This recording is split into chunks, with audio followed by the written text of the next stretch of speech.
How's it going, card fighters? I'm Gleaming Garmore, and today we're doing a tier list. We're doing a Cardfight Vanguard tier list. But here's the thing. This tier list is based entirely on personal bias. And by personal bias, I mean objective fact and correctness. I am going to tell you the best clans that should exist in Cardfight Vanguard based purely on how much I like them, because my opinion is law. We're going to go in the order that they're listed here. Shadow Paladin. Shadow Paladin. Okay. So, I feel like Shadow Paladin is one of the clans that if I could only play this clan forever. Like, anything that goes in the, if I could only play these clans, I'd be fine. Is like, if you cut me off to these, I would be able to enjoy the game of Vanguard about as much as I do now.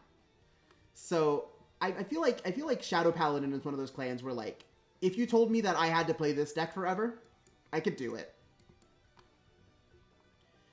Spike Brothers. Okay, so my opinions on Spike Brothers. They used to be like, oh, just get rid of Spike Brothers. Bye, Spike Brothers gone. But over time, Spike's kind of climbed up the ranking, and now I would say that I have them in good opinions. I wouldn't say that they belong up there with Shadow Paladin as like a deck I could play forever. But after watching like Living Proof and whatnot, he really was a big help in me going like, oh hey, Spikes are fun actually. But I very much have good opinions on Spikes. Tachikaze. I've rarely played this clan. In Vanguard 0, I cannot stand trying to play Tachis. But in the TCG, yeah, I could play Tachis again. Angel Feather is another one that, like, I'm not the biggest Angel Feather fan in the world. I know there's a lot of people who are crazy about Angel Feather. Different Fight's crazy about Angels. Like, all kinds of people love Angel Feather. My partner likes Angel Feather. But for me,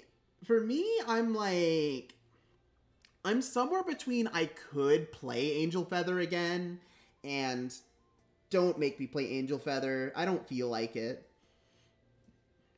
Like, I'm kind of Angel Feather indifferent, you know? Neo Nectar. God, what era of Neo Nectar are we talking about is the thing. Because if it's like early G Neo Nectar, can't stand it. Like, if we just have like GBT2 Neo Nectar to go off of, get rid of it, kill it. But if we have, like, Musketeer stuff, I'm like, good opinions. Like, here's the thing, right? Musketeers go here, because they're kind of like Gold Paladin light, you know? They're kind of like Gold Paladin, but they're plants. But then, like, Asha goes, like, here-ish. So I think I'll average out how I feel about, like, Musketeers, and then, like, the cloning and also plant token playstyles, and put it in... I could play Neo Nectar again. Okay, next up is Aquaforce. A lot of you might not know this. Aquaforce was actually the first clan that I bought a booster box to pull cards from. I bought one box of the Aquaforce clan booster when I started playing the game, because the things I had were the Gurgit Start deck, the Thavis Trial deck, and the Gear Chronicle trial, the first Gear Chronicle trial, not the first one, the Time Leak trial deck. And so, when I found out that there was an entire booster set just containing Aquaforce cards, I was like, okay, I guess I'll play Aquaforce then. And I bought a box. I think that overall, my opinions on Aquaforce are highly positive. I like Aquaforce a lot. It's another one of those multi-attack sequencing decks. And Musketeers are the better deck in 0 right now. Definitely. But it's another one of those multi-attack sequencing decks that got me really thinking about how I play the game, and I enjoy those a lot. Okay, next clan. Next clan is Bermuda Triangle, and I gotta say, if you thought my opinions on, like, Angel Feather and Neo Nectar were complicated, just wait till we talk about Bermuda. Because here's the thing. There are some Bermuda decks that I would be like, yes, I love playing this deck. I can play it.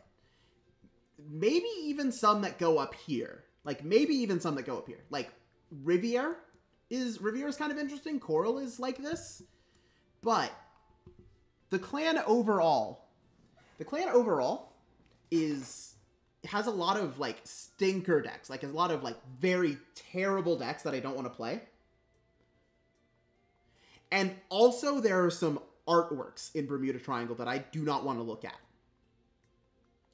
And I feel like it is my moral obligation to put Bermuda as our first just get rid of this one. So I think I will.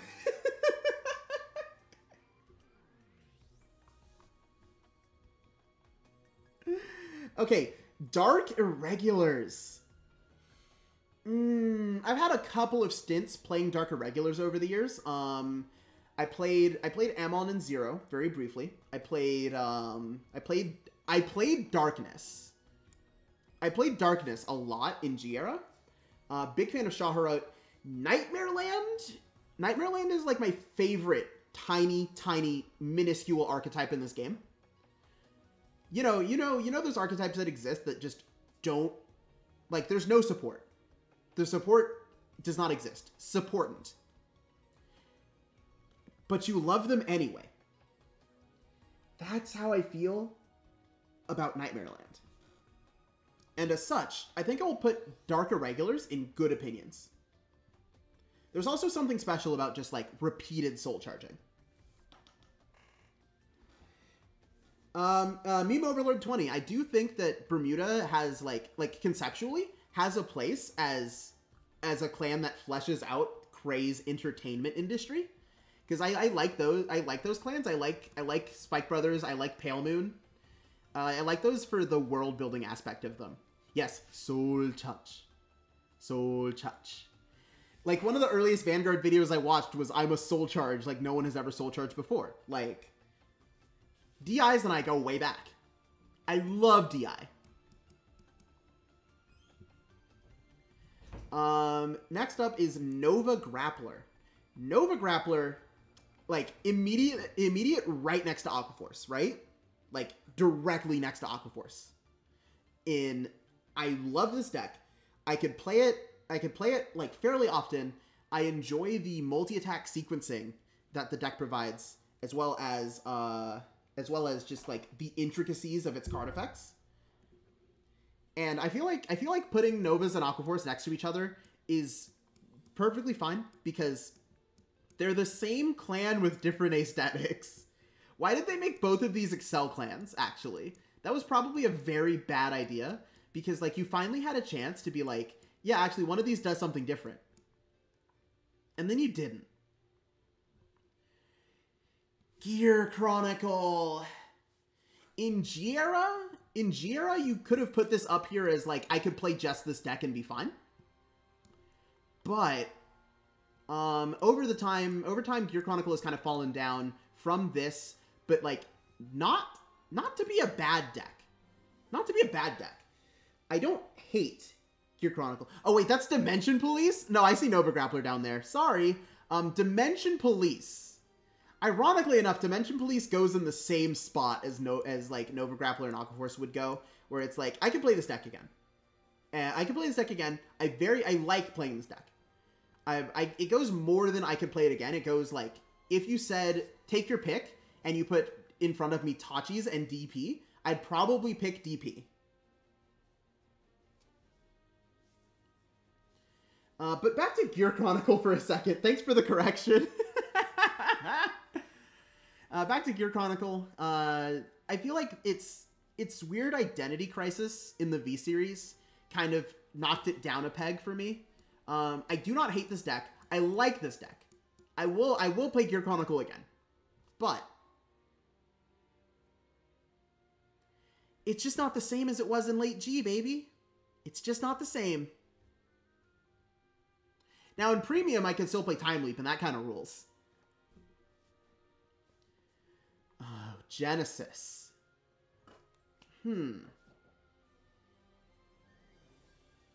Thinking about Genesis.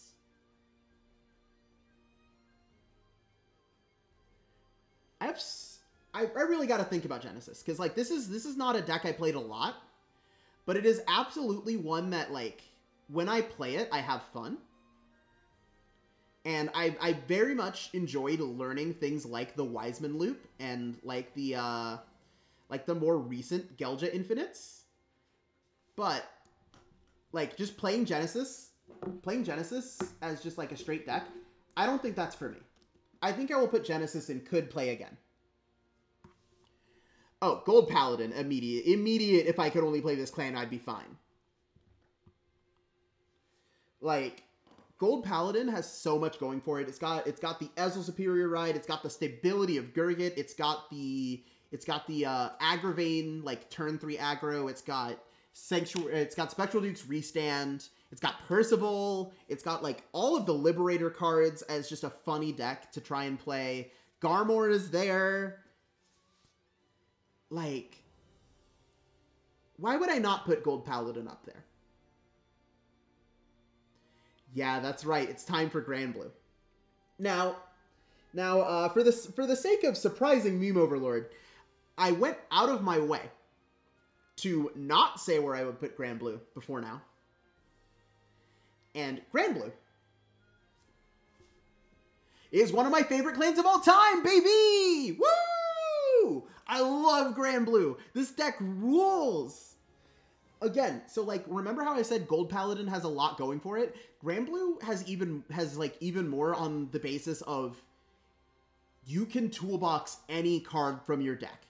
It is, I would argue that Grand Blue is the most customizable clan in the game, where it just has the most options to do things. Now, granted, this leads to some disgusting things like Skeleton Sea Navigator, who has kind of warped the building of Grand Blue forever until they do something about this card. Like, I'm sorry, but Skeleton Sea Navigator is not a healthy card for the game. The more we play with it, the more I realize that it leads to these, like, it leads to the disgusting Flanger setups. Why does Flanger exist, by the way? Flanger is another card that's in Grand Blue and should not exist by all accounts of reason. If you guys have never read Violence Flanger, let's do that, actually. Let's read Violence Flanger.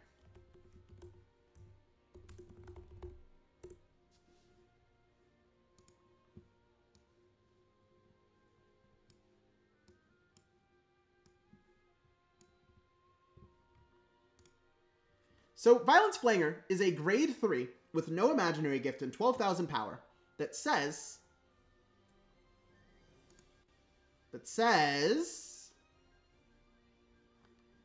act Rearguard Circle once per turn.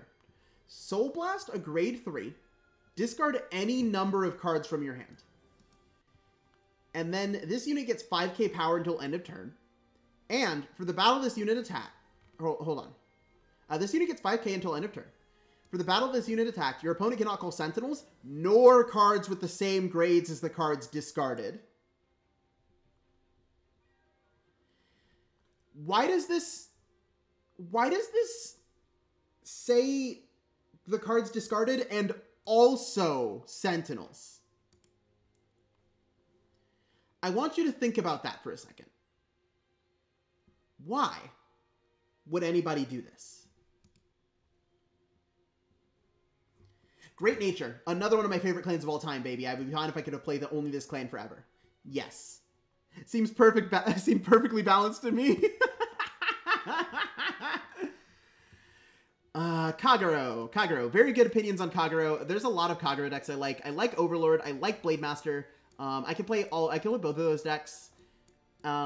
Perdition, kind of cool. There's really not like viable Kagero decks other than those two anymore, but those decks I like. So I'll put it in good opinions. Now, I'm gonna say it right here. This is the last of my list of favorite clans of all time. Is Link Joker. I love Link Joker actually. Messiah, Chaos, all of these decks are beautiful to play. The lock mechanic forces your opponent to think outside the box. And I've really enjoyed when I've played against Link Joker decks being forced to do that same outside of the box thinking. Leaving open columns, leaving front rows where I can call to them later, returning cards to my hand.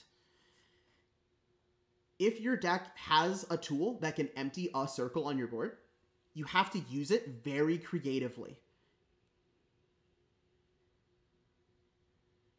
And if you can use all of the tools at your disposal to challenge a Link Joker player, then the two of you are going to have the best Vanguard game of all time. I love Link Joker sheerly because of the dynamic that it adds to the game. Speaking of decks that add an interesting dynamic to the game, Mega Colony is one of them. I don't particularly enjoy this clan, but I could play it again. I've just noticed I haven't reached one that I like actively dislike, like a clan that I just hate. So then there's Murakumo. I know this one is Murakumo and this one is Nubatama. Can you believe I knew the difference between these two, but I didn't know that was DP and not Nova Grappler?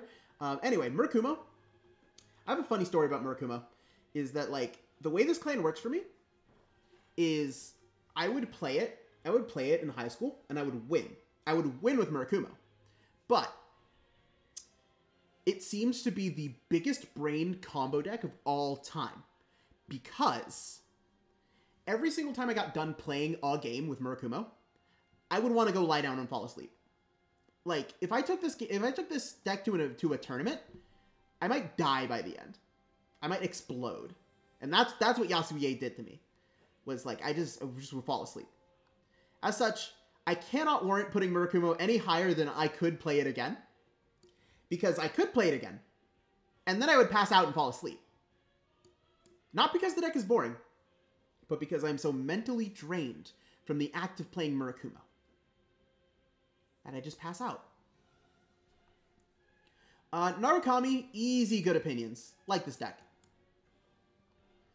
I don't really have much to say about it, actually. We've talked a lot about each individual clan as we've ranked them, but like, Narukami kind of occupies a similar space to Kagero for me, where it's like, I like the board control aspects, I like retiring things, and I like the big power, and I like binding cards, and I also enjoy the restaining Vanguards, and the fact that Stunverse is the most pushed card I've ever seen. Stunverse does everything. Okay, so then we've got Nova Grappler, which again I already spoiled where I'm gonna put Nova Grappler. We talked about Nova Grappler extensively when I thought that this was Nova Grappler, so I'm just gonna put it in place. Oh, Narukami looks cool. Realizes they can bind the drop zone. Sometimes you lose the matchup.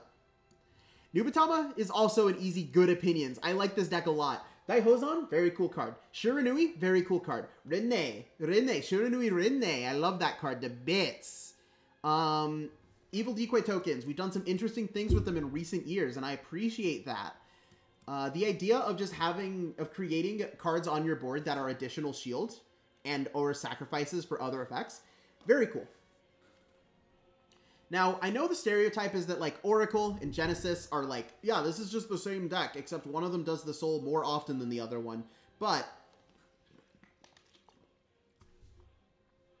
I actually like Oracle a little more than I like Genesis. I'll be real. Who's excited for Shiranui and Dominate to come to 0? I am, except that I don't know how they're going to make Shiranui hit numbers. I think you're going to be... So here's the thing about Dominate. is that a lot of the like dominate skills could attack rear guards and just never did. So I feel like you're going to be using your dominates to hit intercepts far more often than you're going to be using them to hit Vanguard. And that could have some potential. That definitely has potential. We're down to our last two clans. Next is Pale Moon. Yeah, I like Pale Moon. I can play Pale Moon. Love Pale Moon. Pale Moon is like Grand Blue, and it is a very customizable clan that has a lot of options available to it. And as such, I like this deck a lot. I know a lot about decks like Pale Moon and Oracle Think Tank and Neo Nectar, especially in mid to late G era, because friends I got into the game were playing these clans, and since I was more experienced than them, I had to learn their decks so that I could teach them how to play them. And so I've had a lot of fun with like Hari and also with Nightmare Dolls. Both of these decks are very fun. And then the last clan, but not the least clan, Royal Paladin. It's good. It's good. I like it less than I like the other two Paladin clans. But is it a clan that I enjoy very much? Absolutely. I'll just delete the actively disliked tier because I didn't use it. It's not there. We've closed the gap. Anyway, these are my incredibly biased opinions on every single clan in the game of Vanguard. Thank you. I've been Gleaming Garmor, and I'll see you